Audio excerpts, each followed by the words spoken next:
नमस्कार दोस्तों। मैं उम्मीद करता हूँ कि सब अच्छे होंगे। यूपीएससी के दरिया में जब उतरते हैं तो वहाँ पर बहुत सारे चैलेंज आपके सामने होते हैं। कभी कभी एग्जाम भरने के चैलेंज भी आपको कहीं ना कहीं असफल करा देते हैं। एग्जाम्पल बेस पे एग्जाम भरते समय किन सावधानी का आपको प्रयोग करना है, किन डॉक्यूमेंट की आपको नीड होगी। 22 जनवरी को यूपीएससी का प्रलम्स का नोटिफिकेशन आ रहा है और 11 फरवरी तक आप फॉर्म भर पाएंगे, और जिसका 25 मई को प्रलम्स का एग्जाम है, बाकी अगस्त में जो है मेंस का एग्जाम है। ये जो स्ट्रक्चर है, आपने लंबे समय की जर्नी तैयार कर रहे होंगे, क्योंकि मुझे भी लगता है कि यूपीएससी की जर्नी में एक दिन, 2 दिन, 4 दिन, 10 दिन, 20 दिन का खेल तो होता नहीं है। अब जो समय बचेगा उसमें आप कितना रिवीजन कर पाएंगे, करंट अफेयर कैसे रेडी कर पाएंगे, प्रैक्टिस कितना कर पाएंगे, टेस्ट कैसे लगा पाएंगे, ये डिफरेंट डिफरेंट एरिया देखने को मिलेंगे। लेकिन मजे की बात यह है कि इस बार यूपीएससी आसार ये है कि पहले के मुताबिक ज़्यादा वैकेंसी की डिमांड यहाँ पर एक प्रकार से कह सकते हैं देखने को मिलेगी। और मुझे लगता है कि बच्चों का जो एक जिस तरीके से वैकेंसी ज़्यादा होती हैं तो प्रलम्स क्वालिफाई बच्चे ज़्यादा करते हैं, उसी आधार पर मेंस, उसी आधार पर इंटरव्यू होता है। तो कुल मिला के एक सिनेरियो है इस बार, अगर लास्ट के ट्रेंड को देखा जाए तो मेन टारगेट आपका क्या है कि इस समय अगर आपका ड्रीम यूपीएससी क्रैक करने का है इस बार प्रलम्स का, तो टारगेट सेट करना पड़ेगा आपको। सबसे पहले सिलेबस पर पूरी कमांड करनी पड़ेगी। सिलेबस कमांड के साथ साथ वहां पर जो कोर एरिया है उस पर आपको नोट्स बनाने पड़ेंगे, उसका पीवाईक्यू से इंटरलिंक करना पड़ेगा। करंट अफेयर को बेसिक बिल्कुल कह सकते हैं सेगमेंट एक ऐसा है जहां पर आपको विशेष ध्यान देना पड़ेगा। इसके साथ ही आपको उसके बाद रिवीजन है, प्रैक्टिस है, टेस्ट चाहिए लगाने होंगे। जीएस का एरिया हो, सीसेट का एरिया हो, किसी को भी लाइटली नहीं लेना है, क्योंकि एग्जाम देखा जाए तो बैलेंसिंग एग्जाम है। यानी अगर आप ये सोचेंगे सीसेट को आराम से बाद में रेडी कर लेंगे तो ये गंभीर विषय बन जाता है। इसके लिए आप अपने एलवी परिवार में प्रीलिम्स का कंप्लीट प्रोग्राम भी डिजाइन किया गया है, जहां पर आप जीएस को भी ले सकते हैं, सीसेट को भी ले सकते हैं, इन दोनों को भी कॉम्बो में ले सकते हैं और साथ में टेस्ट ही ज्वाइन कर सकते हैं। तो प्रीलिम्स वाले बच्चे अगर इस बार यूपीएससी का प्रीलिम्स का एग्जाम दे रहे हैं तो आप एलबी लर्निंग एप्लीकेशन पर जाकर आप देखेंगे तो यहाँ पर जैसे ही आप कोर्स में जाएंगे तो आपको जीएस का भी कोर्स मिलेगा, सीसेट का भी मिलेगा, दोनों का कंबाइंड कॉम्बो मिल जाएगा। और साथ में टेस्ट सीरीज अगर लेना चाहते हो टेस्ट सीरीज भी आपको यहाँ पर देखने को मिल जाएगी। तो अगर आप इस बार एग्जाम दे रहे हैं तो किसी प्रोग्राम में जुड़कर अपनी जर्नी को रेडी कर सकते हैं। देखिएगा, अगर हम लास्ट ईयर के ट्रेंड को उठाकर देखें तो लगभग 2018 में अगर देखें तो ये वैकेंसी का जो स्टैंडर्ड था 812 था, देख लीजिएगा। तो 19 में अगर जाएंगे तो 829 आपके सामने दिखाई दे रहा है। इसी गतिविधि में अगर जाएंगे तो 2024 में 1056 वैकेंसी आपको देखने को मिली है, और 2023 में देखेंगे तो लगभग 1105 वैकेंसी है। उसके बाद 2022 में 1011 के अराउंड है, और 21 में कम रही है 712 के अराउंड। तो इस बार 2025 में जो वैकेंसी है संभावना ये है लगभग अबाउट 1200 के अराउंड रहेंगी। 1200 से ऊपर कह सकते हैं, वो 1500 1600 के अकाउंट एक प्रकार से नोटिफिकेशन में डिफाइन की जाएंगी। अगर हम लोग बात करेंगे तो 2020 में लगभग 10 लाख बच्चे अप्लाई करते हैं प्रलम्स के एग्जाम को, और यहाँ पे 10,500 बच्चे एक प्रकार से प्रलम्स क्वालिफाई होते हैं जो मेंस में पार्टिसिपेट करते हैं।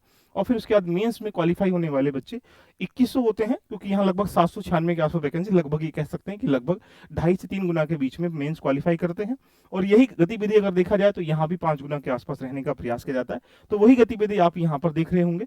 तो कुल मिला के आप अगर यही रहना चाहते हैं तो तैयारी को आराम अपने मजे से कर लीजिएगा। वो यदि यहाँ से यहाँ तक आपको आना है तो आपको एक प्रॉपर प्लान चाहिए, प्रॉपर स्टडीज चाहिए, प्रॉपर मेंटरिंग चाहिए, प्रॉपर गाइडेंस चाहिए। तो ये फॉलो करने के लिए आपको काफ़ी चीज़ें एडवांस लेवल पे करनी पड़ेंगी। जैसे 2000 अगर आप 23 को उठा के देखें तो आईएएस की लगभग 1022 वैकेंसी आपको देखने को मिल रही होंगी।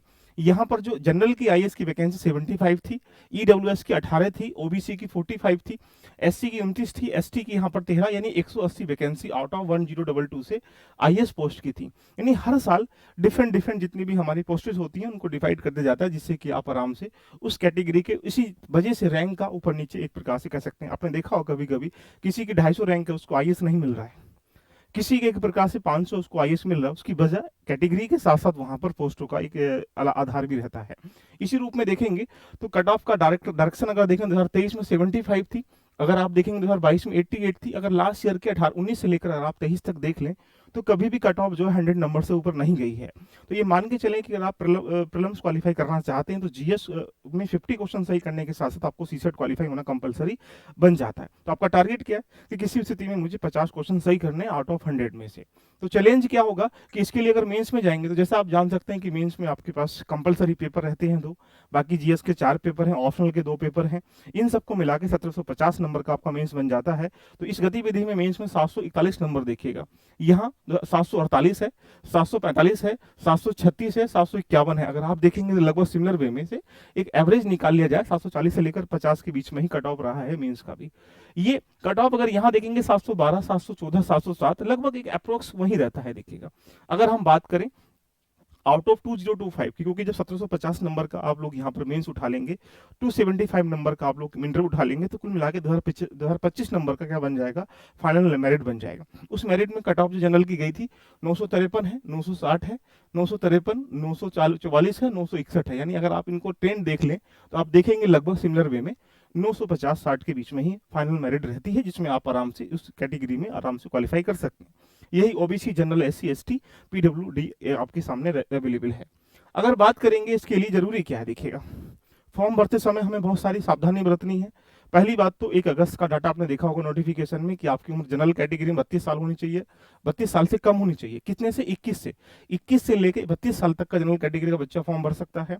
यहाँ 35 साल का भर सकता है, यहाँ पर 37 साल का। यानी यहाँ पर 6 अटेम्प्ट है, यहाँ पर 9 अटेम्प्ट है, और यहाँ पर अनलिमिटेड अटेम्प्ट का मतलब ये रहा 21 साल से लेकर 37 साल तक लगातार एससी कैटेगरी का नंबर ऑफ अटेम्प्ट नहीं होते हैं, वो आराम से फॉर्म फिल करके एग्जाम दे सकता है।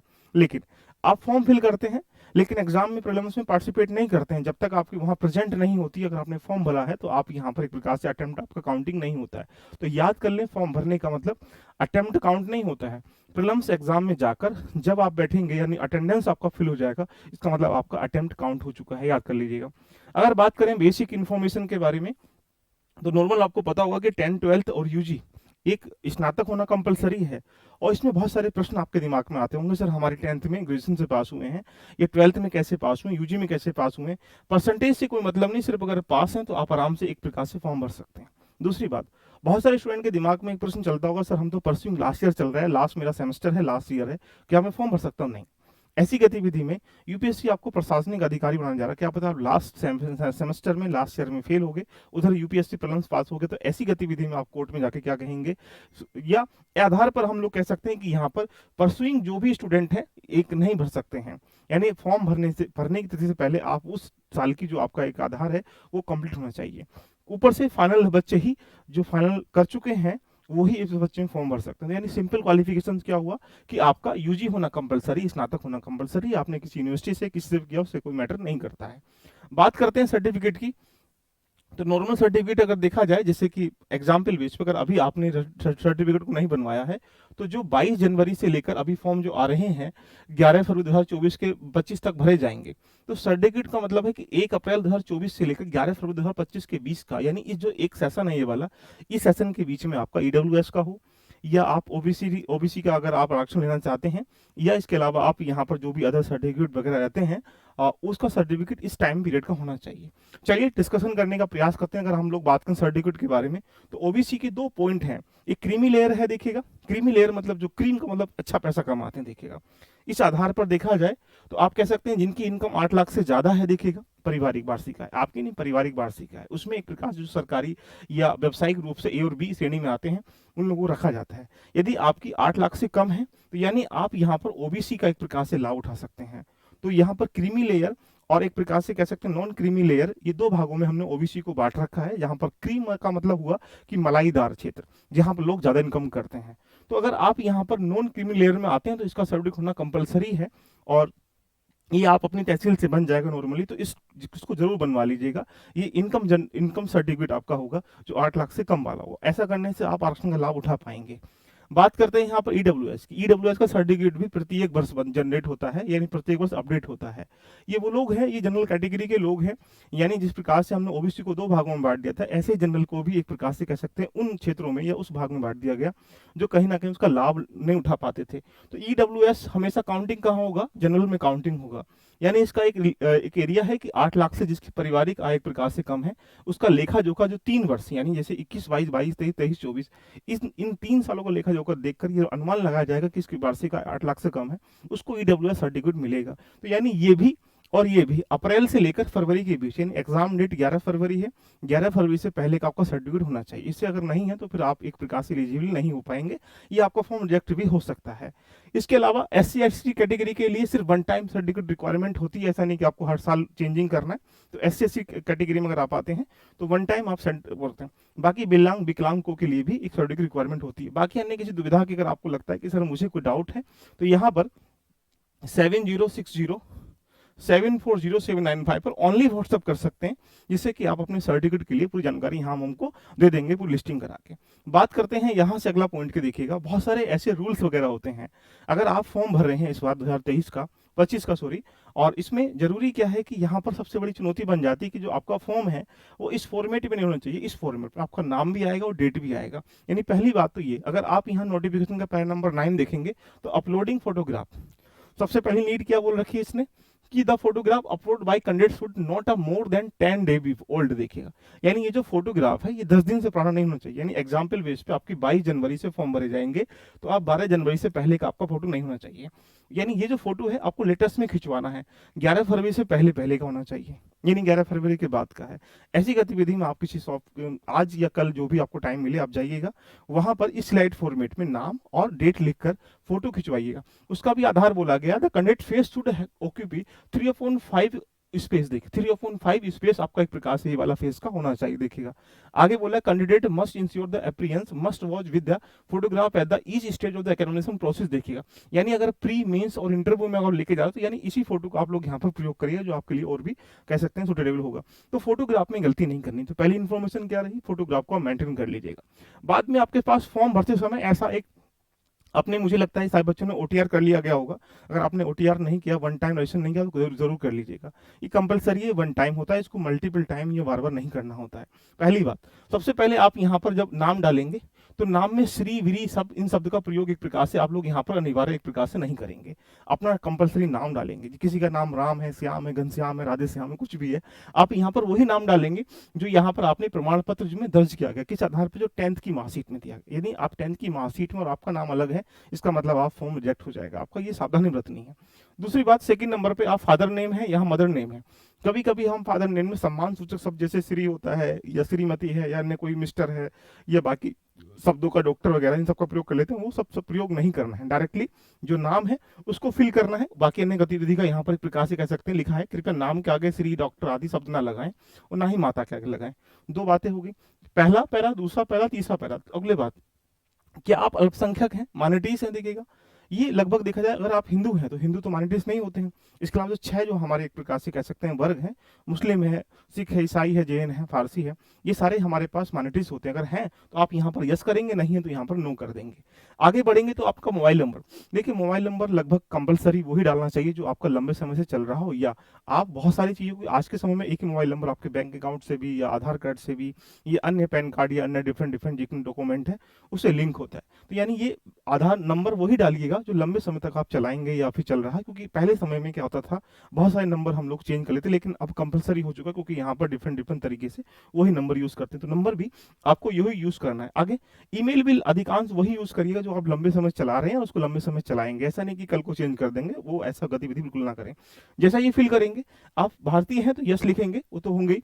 वैवाहिक जो स्टेटस, मैरिटल स्टेटस है, यस नो, जो भी, अगर आप शादीशुदा है नहीं है, देखने का प्रयास करेंगे। PW श्रेणी में आते हैं नहीं, देखने का प्रयास करेंगे। इसके बाद आप SC ST से आएंगे, यस नो कर दीजिएगा। प्रमाण पत्र, यहाँ पर सबसे बड़ी समस्या यह निकल के आती है, जो भी आप यहाँ पर सामुदायिक प्रमाण पत्र का मतलब कम्युनिटी, आप किसी OBC से आते हैं, जनरल से आते हैं, EWS से आते हैं, हालांकि एक प्रकार से जो OBS का सर्टिफिकेट है या बाकी SC ST जो भी सर्टिफिकेट होंगे, वहां पर आपको यहाँ पर उसका नाम जारी करना पड़ेगा। जैसे कोई जिलाधिकारी कर रहा है, तहसीलदार कर रहा है, उसका यहाँ नाम डाल देंगे। उसके बाद यहाँ जारी करने का राज्य कौन सा, उत्तर प्रदेश है, उस प्रकार से राज्य का नाम कौन सा डाल देंगे। तारीख कब जारी किया गया है, क्योंकि 1 साल से पुराना नहीं होना चाहिए।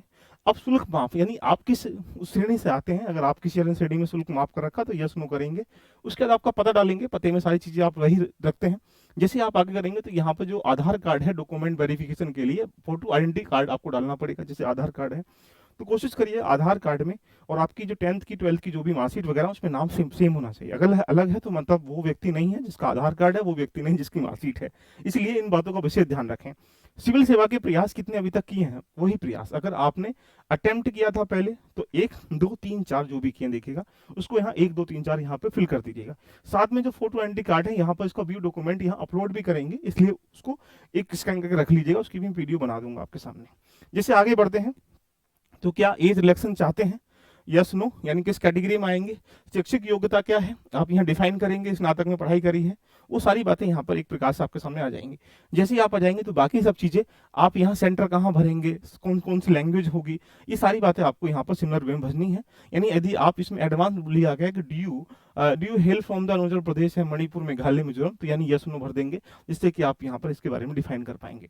तो मेरा मानना यह है कि यदि यहाँ पर यूपीएससी की तैयारी आप करना स्टार्टिंग कर चुके हो और आपको प्रीलिम्स इस बार देना है, तो सबसे पहली जो कड़ी है आपको ज्ञात होगा कि 22 जनवरी से देखिएगा फॉर्म भरना स्टार्टिंग हो जाएगा 11 फरवरी के बीच में।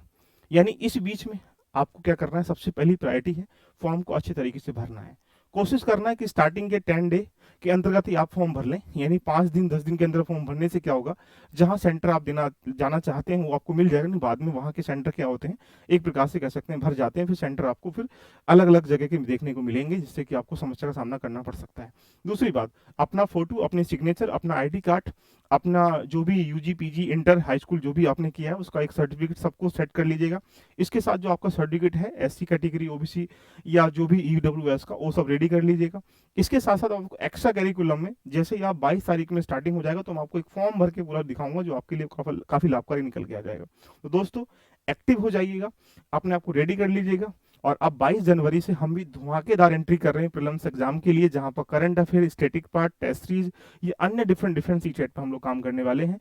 और इसी के साथ अगर आपको हमारे साथ जुड़ना है तो ये जो सिनेरियो दे रखा है आप इसके साथ भी जाकर अपनी जर्नी को रेडी कर सकते हैं। चर्चा कैसी लगी और कमेंट करके मुझे बताइएगा। बाकी अन्य कोई दुविधा है आपको यूपीएससी एग्जाम के लिए फॉर्म भरने में, किसी अन्य दुविधा के साथ मिक्स में, तो दिए गए नंबरों पर कॉल भी कर सकते हैं, कॉल नहीं सॉरी मैसेज कर सकते हैं, और नीचे लिंक दिया गया उसको जरूर एक प्रकार से टेलीग्राम पे ज्वाइन कर लीजिए, जिससे आपको सारी इन्फॉर्मेशन मिलती चली जाए। Love you bye, take care.